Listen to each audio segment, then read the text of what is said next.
Hello, boys and girls. This is Mrs. Sherrill back with another art lesson. I hope you've had a very nice spring break, and I hope you guys are already back into things, back used to being back to your schoolwork after all that rest. So let's go ahead and get started. Today's artist is named Piet Mondrian. You might hear somebody say his name is Piet Mondrian. I've heard that also, but that's because they're trying to pronounce the name Piet by what they see, P-I-E-T, Piet. But in reality, his father's name was Peter, and it is spelled P-I-E-T-E-R, so I'm assuming that it's Piet is the proper name. And I think that's what most people refer to him as. So he was an artist that was born in the Netherlands. The Netherlands is a country that is in Europe, and it's also known as Holland. Holland is not actually the name of the country, it's just a region of the country. But most people, since it's such a large region of the Netherlands, most people call it Holland. And the people from there are Dutch. So he was a Dutch artist. His father was a draftsman. A draftsman is someone who draws plans and for houses or buildings, or, like an architect draws the plans to show the builders how to build something. And so that takes some artistic ability. So his father was talented in art also. However, that was not his trade for very long. He became the headmaster of a Christian elementary school. And then he had an uncle named Fritz, who he loved, who was an actual painter. So his father and his uncle Fritz together taught him how to draw. And by the time he was 14 years old, he was pretty accomplished. He was determined to be a painter. He loved it, but his father made him go to college to get a degree in education. So he did, and he graduated, but he never actually taught school. He ended up being an artist. He joined a Society of Art Lovers. That was the name of it, the Society of Art Lovers. And they were continuously exhibiting their paintings. So he became a pretty well-known artist. And as you can see right here, we're going to look at one of his, this is one of his first styles. You see how accomplished he was and how well, and I bet this came from his father's side. His father being a draftsman, designing houses and buildings. I bet this is kind of the architecture side of him. And then he goes on to draw this beautiful boat. You see how he painted. He could paint beautifully. That's how he started out. This is one of his first portraits of himself, a self-portrait. And but all of a sudden, he did mostly landscapes and still lifes. But then, about 10 years after Vincent van Gogh's death, he became famous. I don't know if you remember when we studied about Vincent van Gogh, he never sold paintings during his lifetime. People didn't like his art at that time, but it is sad that after he died, his art became famous, and he was well known, and that's so sad. But this is about the time when Piet Mondrian was a teenager, was when this art first started. In his early 20s, that's when Vincent van Gogh's art became popular, and so he was very, very familiar with that style. So he and his friends started doing art like Vincent van Gogh. If you will see on the left-hand side, that is a landscape by Vincent van Gogh. Remember, his paint was kind of splotchy on the canvas, and it wasn't very realistic looking. It looked like somebody just did a bunch of splotches on the canvas, but you can still, when you stand back, you can tell exactly what it is meant to be. Well, then on the right-hand side, you see a picture of Mondrian's landscape, and you can see the similarities. You can see that Piet Mondrian also did the little splotches just like Vincent van Gogh. I remember telling you, I hope you remember, that when I told you that it's okay to copy from somebody, That's how we learn. And so you see, this is a famous artist who is copying from another artist, and he admires that kind of work, and he wanted to try it himself. Now here in the style of Vincent van Gogh is a tree. This looks very much like one of Vincent van Gogh's trees. Now look at how this tree has changed. This is because this is a time when the artists were trying different things, and they were getting away from realism. Things were not looking realistic, and some people did not even recognize this as a tree. And but I love the brush strokes and the way that he did this. I actually love this one, and I love how creative he was with the branches and the sky, the brush strokes and the sky. I really love this one, but you can see how his art is changing. And then this tree, this is amazing. This is a tree in the style of Cubism. And I hope you remember that Pablo Picasso, who we also studied, he was one of the fathers of Cubism, which means that he helped to develop it, and he was one of the first ones to try that style. And so later on in Mondrian's life, Picasso was experimenting with Cubism, and Mondrian liked that also, so he started trying that. So you see how far he's come from his original paintings of being realistic. He has tried different things, and he's getting way far away from realism. And it's very evident here. You can see that very clearly. Now, after Piet, he went through Vincent van Gogh's style, then he went through Picasso's Cubist style, and now he has come to know a group of German painters who are using a lot of bright colors of yellow, orange, blue, violet, and red. That they are expressing themselves with these colors, these bright colors. And since they're trying to express themselves, their art became known as Expressionism. And so, wouldn't you know, Mondrian would try this style of art. And this is one of his paintings in the style of Expressionism. Bright colors, expressing himself. He loved the bright colors. This is it's called Red Mill, and it's actually a windmill that you see in Holland, in the Netherlands, and he, you can see how he only has two colors here, blue for the sky, but he also did the ground blue. And then I don't think this windmill was actually red, but that's the color he chose because he's expressing himself. Excuse the bell. I guess you guys miss hearing that, those of you that are at home. Okay. So let's go on.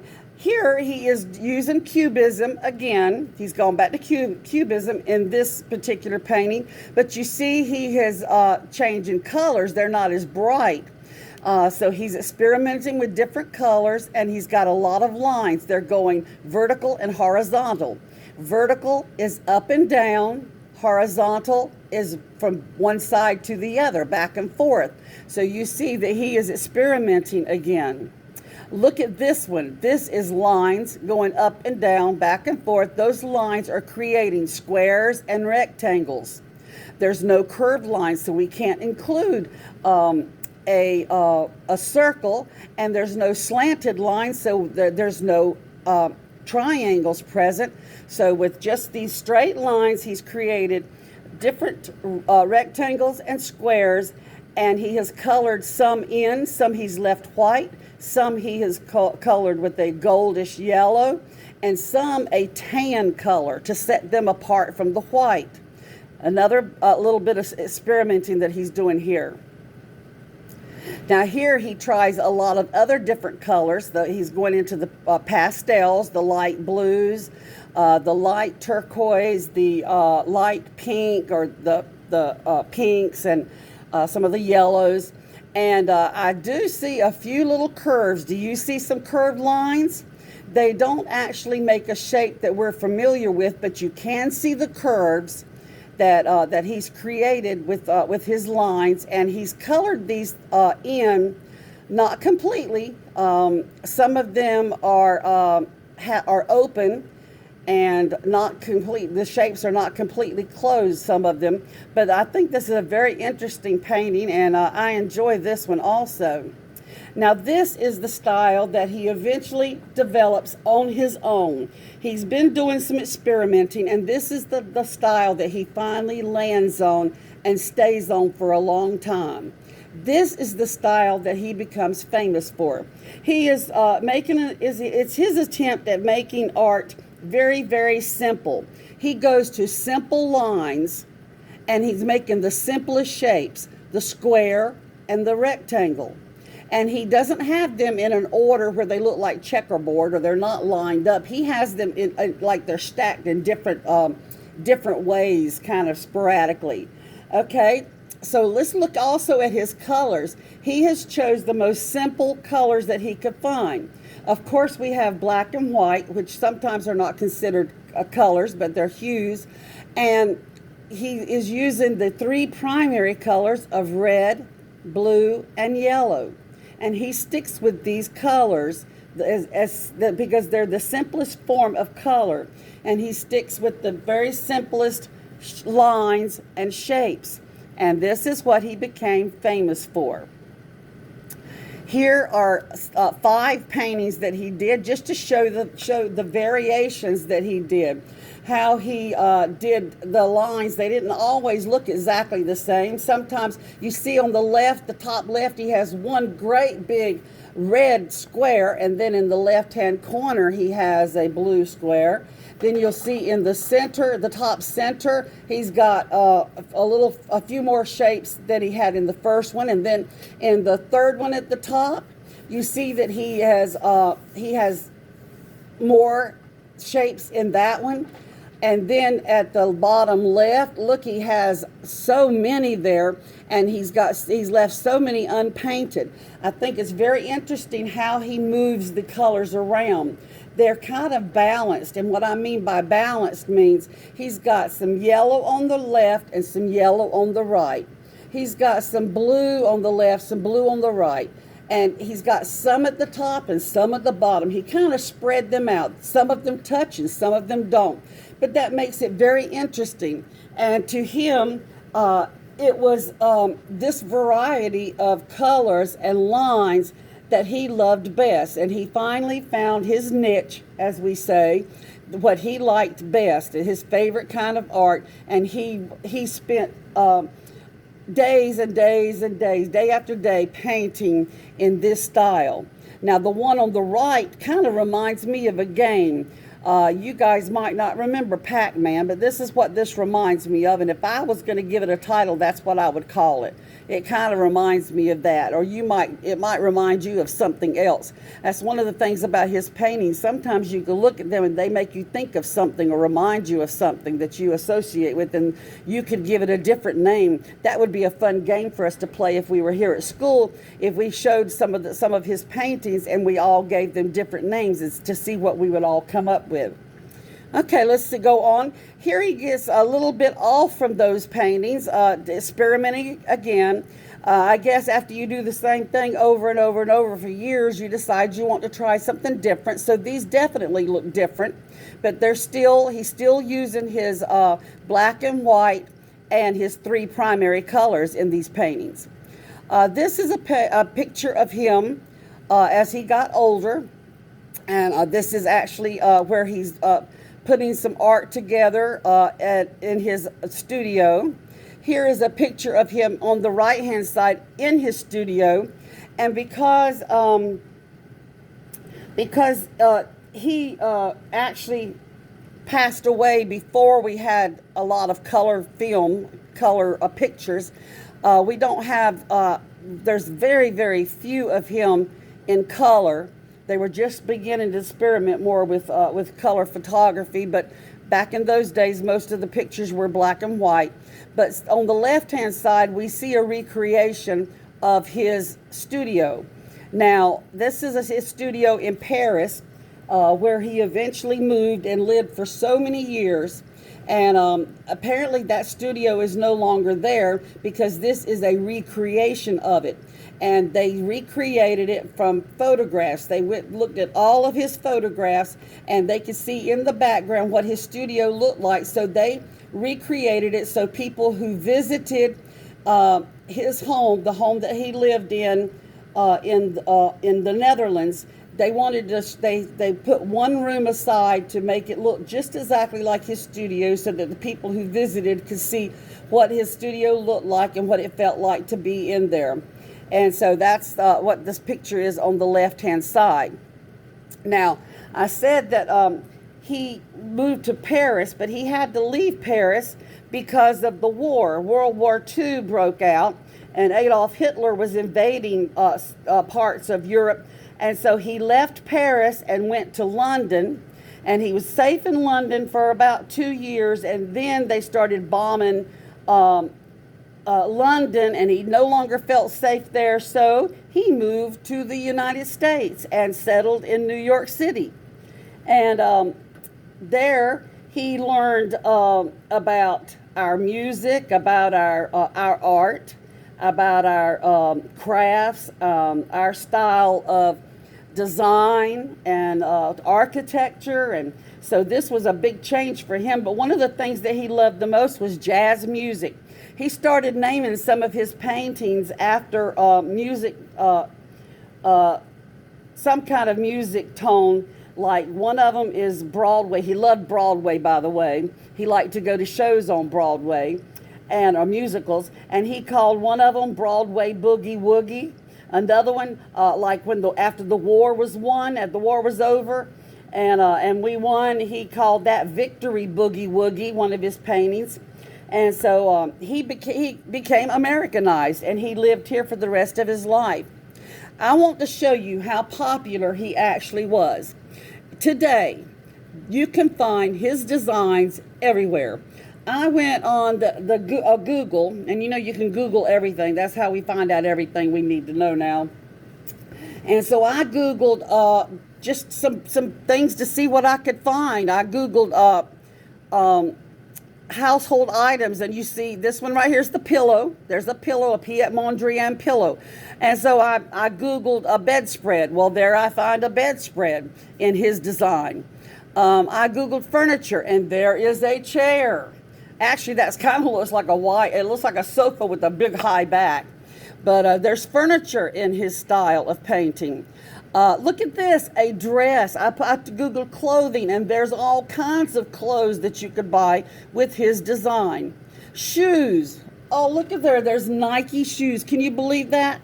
And then look at those heels. I don't think I could ever wear those heels. But those are cute shoes. They look good on these young kids, but not for me. I would have to go with the Nike.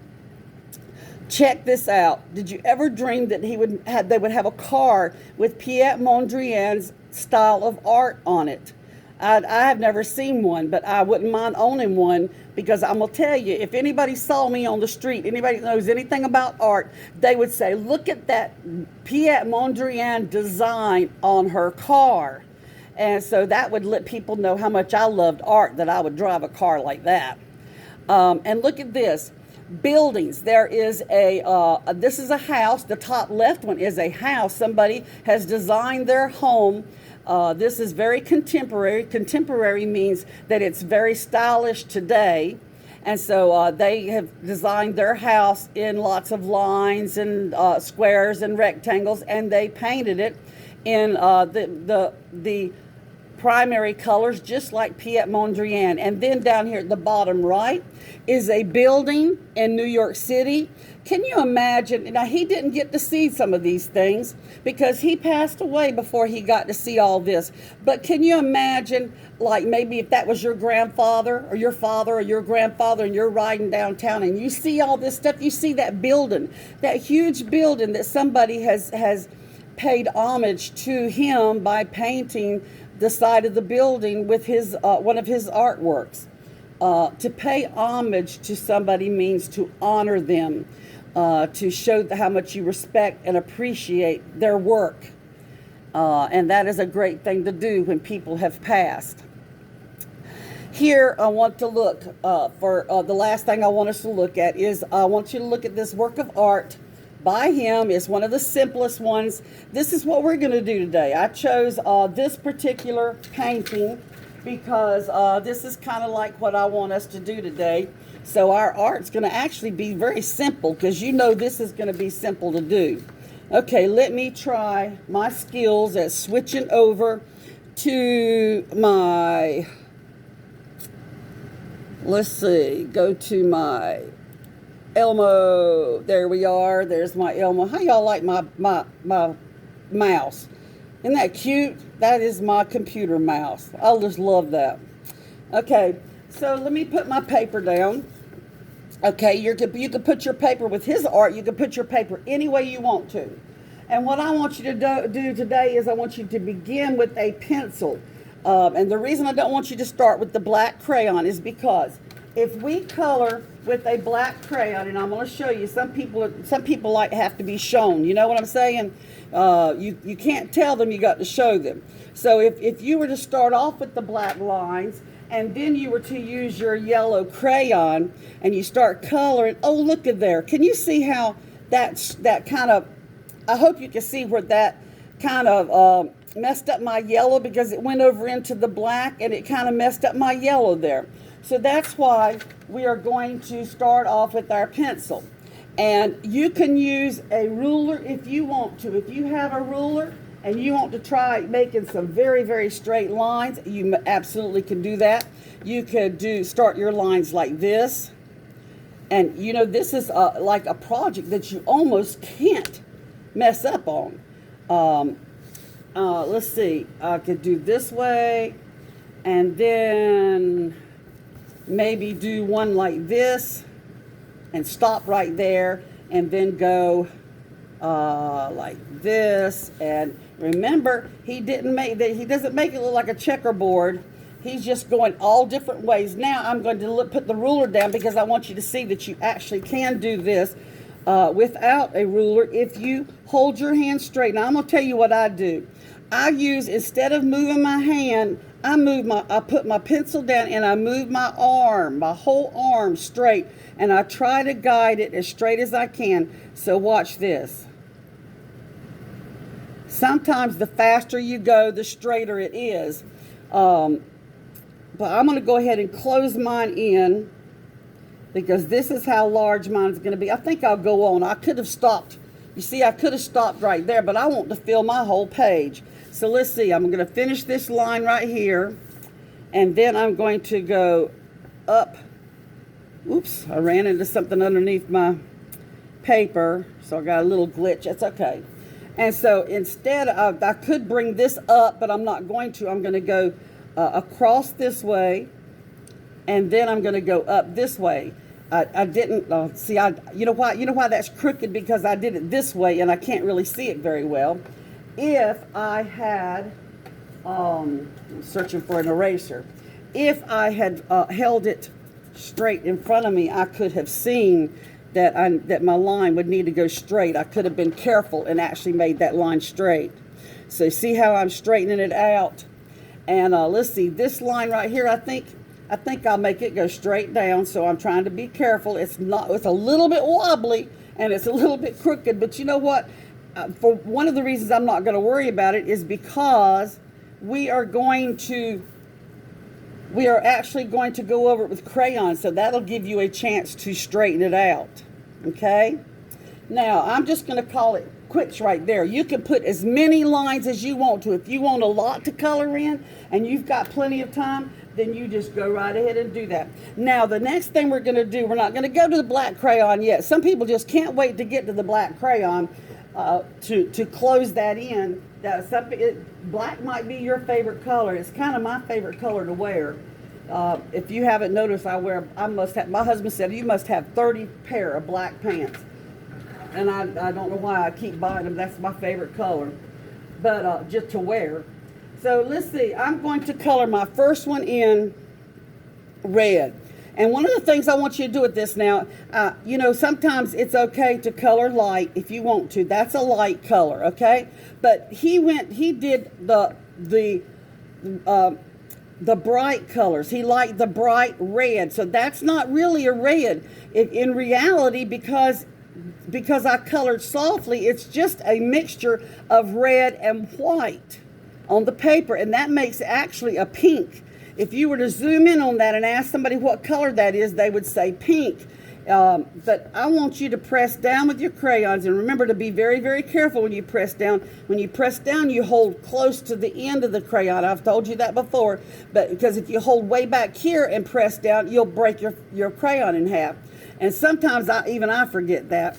But I want you to press down so that you can get your color, your red. I want that to actually be red.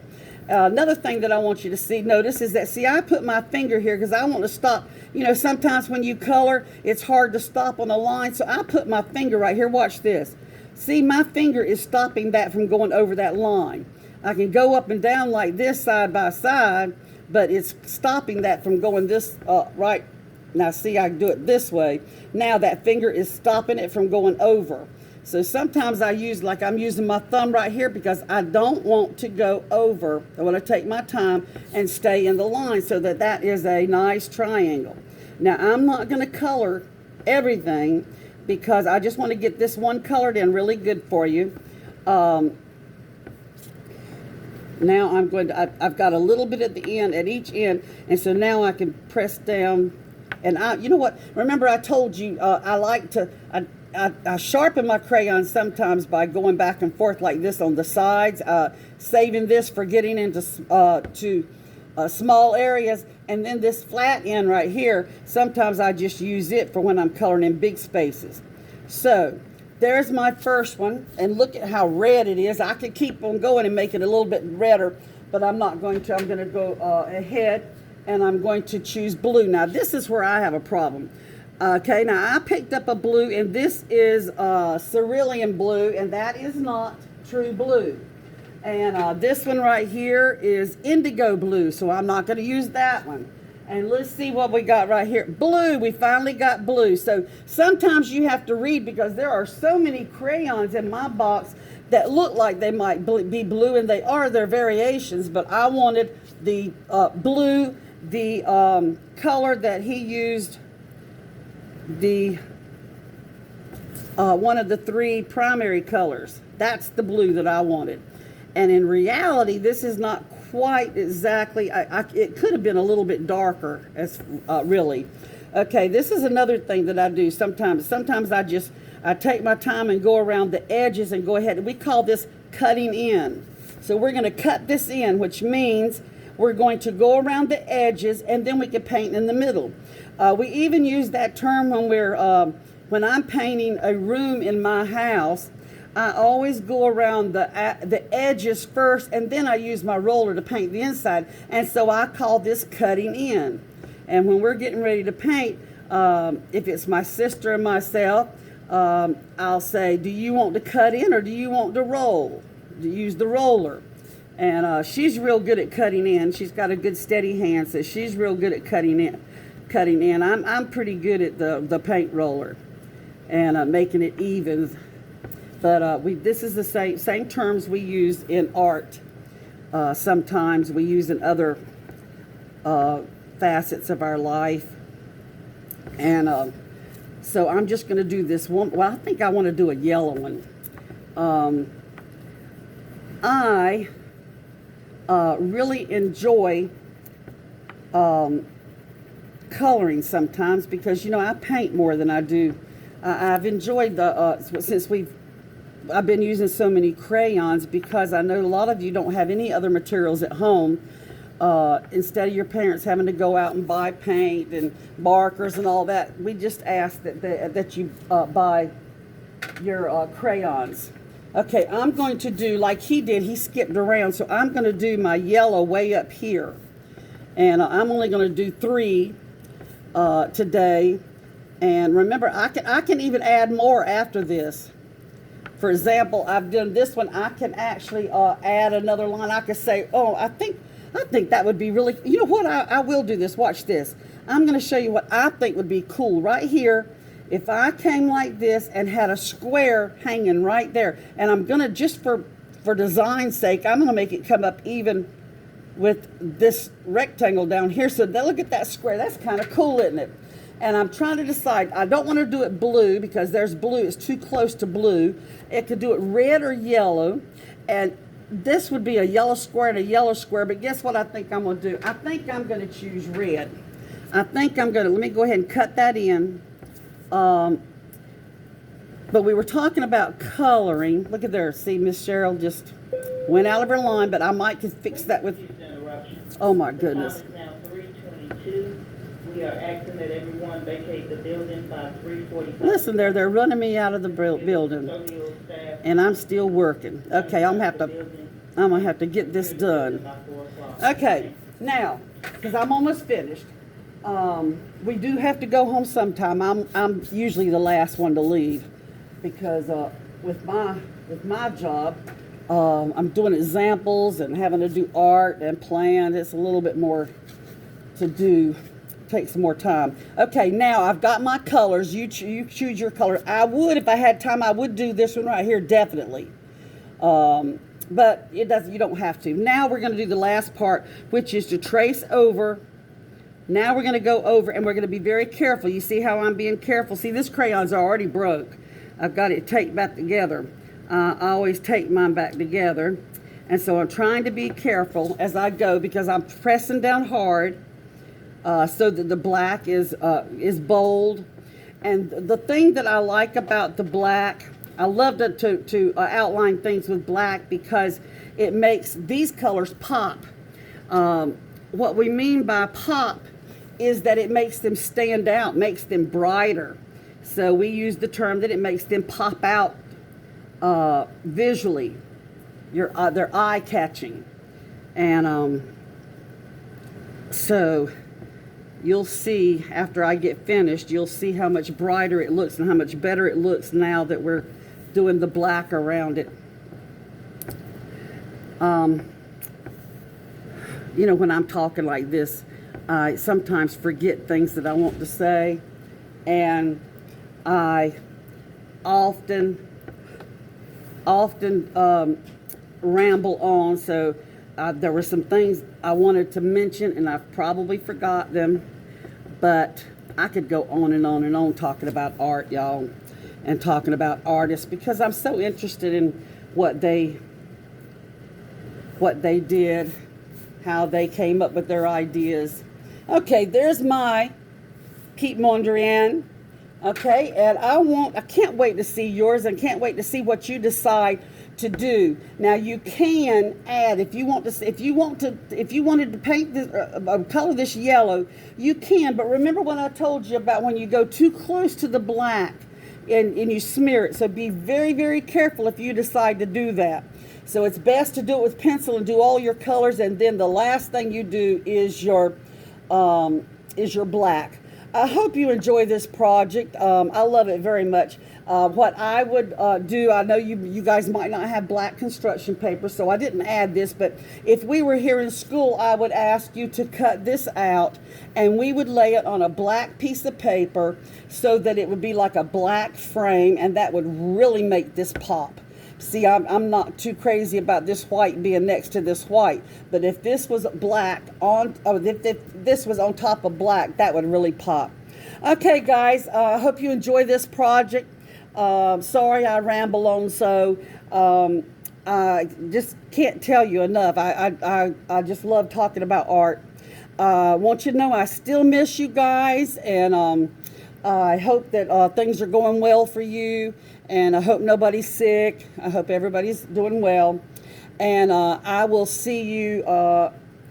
I will do another project on Wednesday. I'll be putting them out every Wednesday, but don't forget that I will always be Zooming on at 8:30 Wednesday mornings. This is my turn is the first Wednesday. Each one of the resource teachers, we take turns, and so I always Zoom on the first Wednesday of the month. So on the first Wednesday of next month in May, I will be Zooming for kindergarten, first and second grade at 8:30, and then I will Zoom with the third, fourth, and fifth grades at 9:30. Okay, so I hope to see you on there, so at least I get to see your pretty face. and get to wave and say hello to you. Okay, I'm going to go now. Stay safe. I love you. Bye-bye.